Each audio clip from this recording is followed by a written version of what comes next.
So I'm thinking about the power of stories. I feel stories are part of human experience in a way that is so fundamental.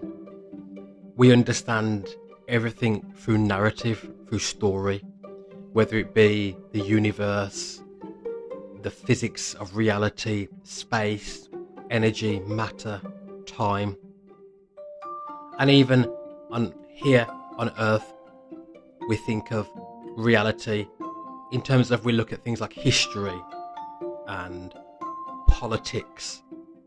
We speak about great stories of great men and women, great civilizations, great heroes.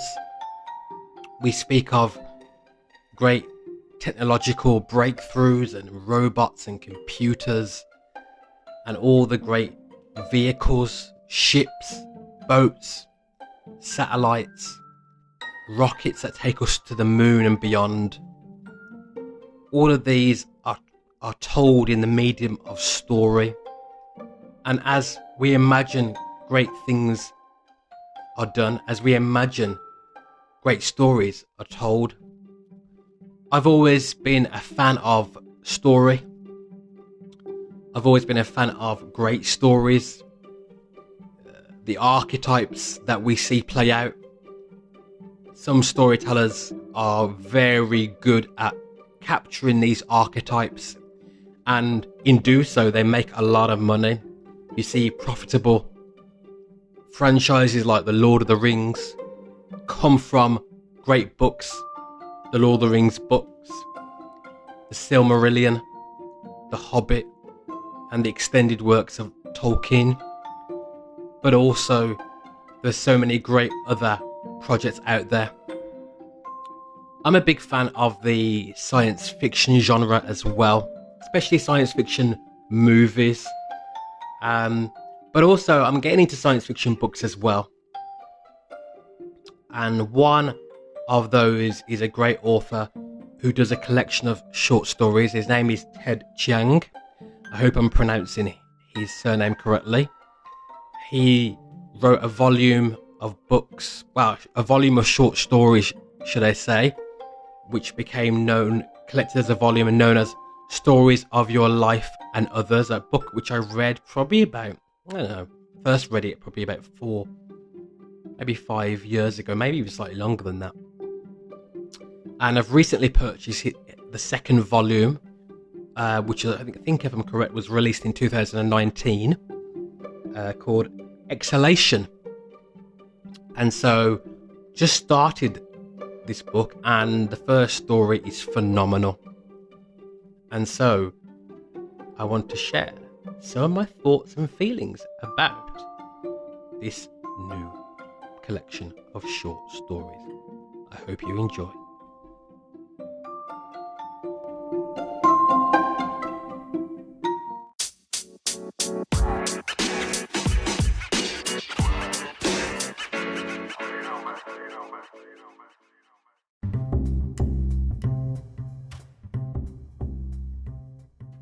Hello, podcast world. Ladies and gentlemen, welcome to the Lord Be With You podcast show. I hope you're all doing well. Really appreciate those of you who are listening to the podcast show and supporting it. Our last episode was a trip to the multiverse and thinking about being in the shoes of royalty, thinking about things from another point of view. We even incorporated some ideas of the golden rule as Jesus spoke about it. And just simply thinking of treating others how you want to be treated yourself, and looking at situations, even if you're looking from the outside, with some grace. Today, we're back more towards the lore side of things in terms of the genre of fantasy and science fiction. It's probably fair to say I'm an escapist at heart. I love the tropes of science fiction, of beautiful vistas, beautiful worlds, marvels, great technology, ships, the sort of ships you see in Star Wars and Star Trek, and the sort of futurism where humanity has aimed and reached the stars. What sort of planets could be out there? What would the laws of physics be like in those planets? What would it look like? What sort of landscape would these alien vistas be? Would they be like paradise? Would they be amazing on a level that we could barely imagine? And I was always drawn by these ideas, these concepts, these tropes. Heroes fighting against the dragon. Stories like Clash of the Titans and Perseus fighting with that sword, and all the awesomeness that goes into that. And that was obviously from the Greek mythology world. And obviously we spoke about it on this show, and we will speak about it on this show with no apologies, Star Wars. And Star Wars is a great western set in space of lightsabers and Jedi Knights versus the Sith, and the light side of the Force versus the dark side of the Force, and would our heroes prevail? And so these sort of stories capture the imagination. They are age-old stories. They are the archetypal stories of the hero going on a journey. And they're stories that have such a powerful resonance to all of us. Now, not everybody's going to be into Star Wars or Lord of the Rings. That sort of genre is very popular, but not everyone will be into it. But I think for me, the power of story will connect with everybody, even if that story's told in a different way. There's many ways that you can tell these powerful stories, and these stories will impact different people in different ways. But I think there is a kind of resonance there, even if it's on a subconscious level, but then plays out in how we view these stories. And these stories also reflect on us about how we view ourselves and the hopes and aspirations that we have for ourselves. Sometimes we can live vicariously like Superman. You know, I'm not saying that we could literally fly through the sky with a cape on, but sometimes, just like Superman, we can do awesome things that we never even imagined. The gifts and abilities that we have, if only we would dare to dream, dare to fly. And so these stories give us that kind of hope, and also that kind of inspiration that we can do awesome things. And sometimes we even meet others who can also do awesome things, or inspire to bring the best out in us. And that's a nice thought. It's a nice realization to know that stories can be that powerful, that life is story. Something that sells for a lot of money. That's why a lot of these big franchises do so well, because we buy into these stories. Ted Chiang is a bit of a genius. I think that's probably a fair statement. If you're not familiar with his works, you really need to get on Amazon or go to a bookshop and buy his collection of short stories. He's a creative genius. He tends to work with the science fiction genre in such a way that it's very elegant and very simple, but also really clever and profound. And I found his writings to be top-notch and really great quality. Starting his new book, Exhalation, which I'm really excited about, by the way, as you can tell. The first story I've started is talking about, essentially a kind of time travel to the past and the future. And the main philosophical question is, are the past and the future immutable? Can they be changed, or are they unchanging? And the idea of it is set from a central character that's interacting, and I won't give it all away because I want you to go and buy this book. So I won't give the story away entirely. I won't spoiler alert it really, but I'll just give you a few little pearls of wisdom, shall we say, from the story. The main theme really being changing destiny, or can you change destiny, or if you go into the future or the past, will you find a new revelation of it? Maybe you can't change the future or the past, but maybe you'll find that in venturing into the future or the past, you already played a part in it that you never even knew you did. Now that is a very interesting concept to think about. Here's a simple analogy which I think works well to think about it. Say that you find 10,000 quid.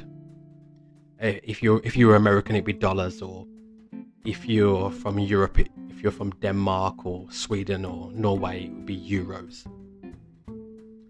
And that 10,000 helps you to do something amazing, like maybe you weren't going to go to university, you didn't have enough money, and then that 10,000 helps you to go to university.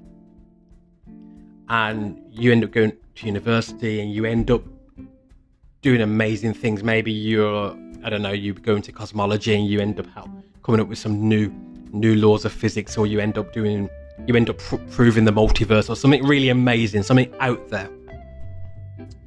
Now say that you come across this time machine, and in venturing to the past, so say you choose to go to the past, you find that you've become wealthy. You were already wealthy from doing really well and inventing, technologies that helped the multiverse in terms of verifying there is a multiverse.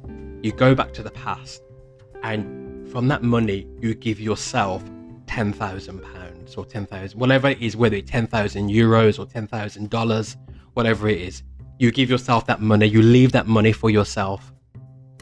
Maybe as a gift, just to say, you know what, there you go. Maybe you've even forgotten that you even had that money, and that money years ago is what led you to go to university. Those are the sort of ideas that you get with Ted Chiang, and the ideas that you get in this story. Ideas of how the character may have interacted with their either future self or their past self. And these sort of mind-bending concepts are so fascinating, and they're the things that I love about a good quality science fiction story. There are other great stories I'm sure going to be in this book, and there are other great stories out there in other books and in other shows and movies as well, which I love. So this is just a little sort of, I wouldn't say review, but just give you an idea of the sort of stories you get from Ted Chiang, and these sort of stories using the laws of physics, but kind of bending them and kind of working with them in a way that is so clever, so novel, so intriguing.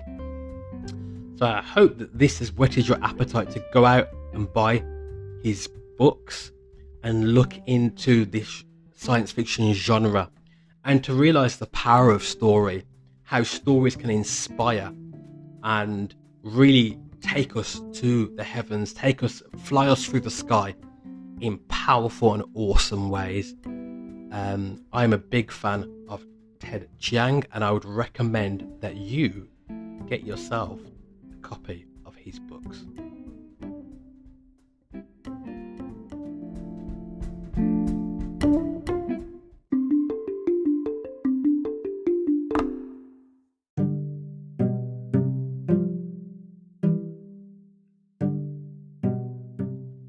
So, thinking about up and coming shows, I really want to keep things exciting for you, the podcast viewers. I really appreciate your support with the podcast, and I want things to be in a way that you get a good variety of different ideas, different concepts, different topics on the show.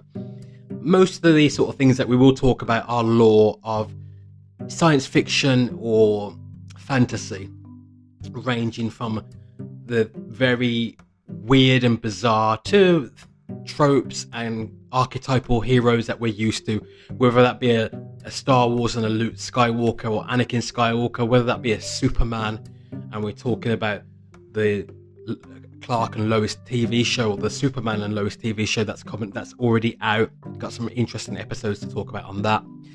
There's also Zack Snyder's Justice League. Now that is a really interesting, well, there's a big story there as well, and that will be released very soon for streaming. HBO have it on their streaming platform, HBO Max. I don't know what it will be released on in the UK.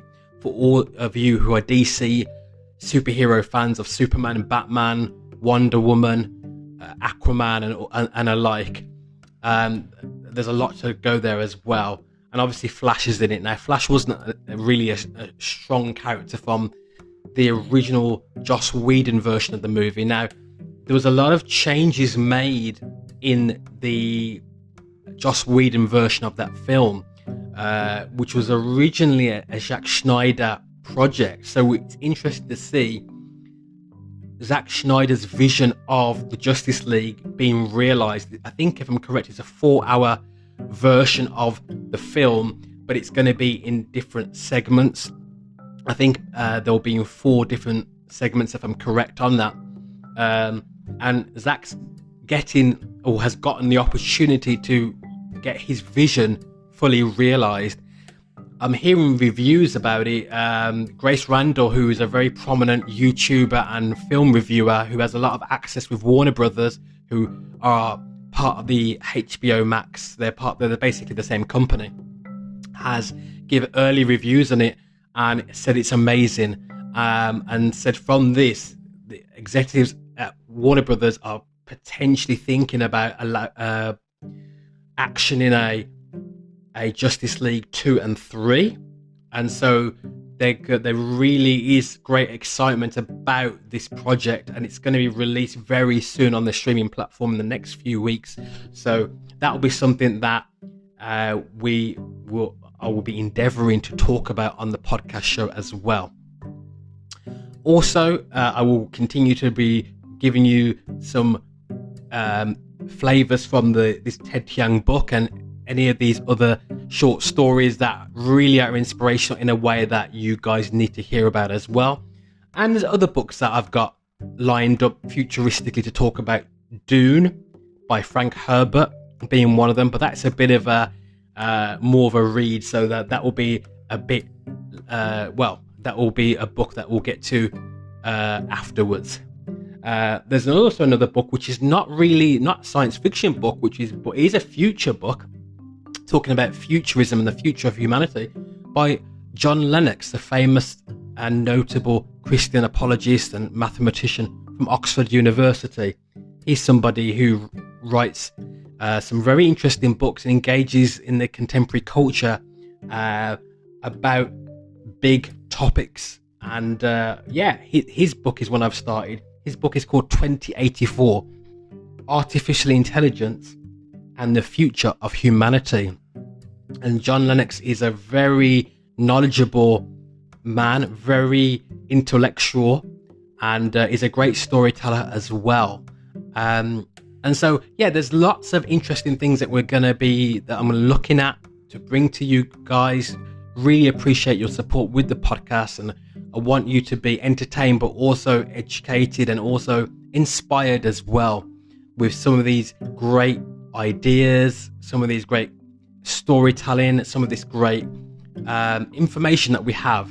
We live in a time of great information, and I want us all to be really excited and inspired by the things that we can learn. I'm an avid storyteller in terms of wanting to communicate these stories out there, and so I hope you join with us for the next show as well. And let's enjoy this, and I will see you very, very soon. Stay safe.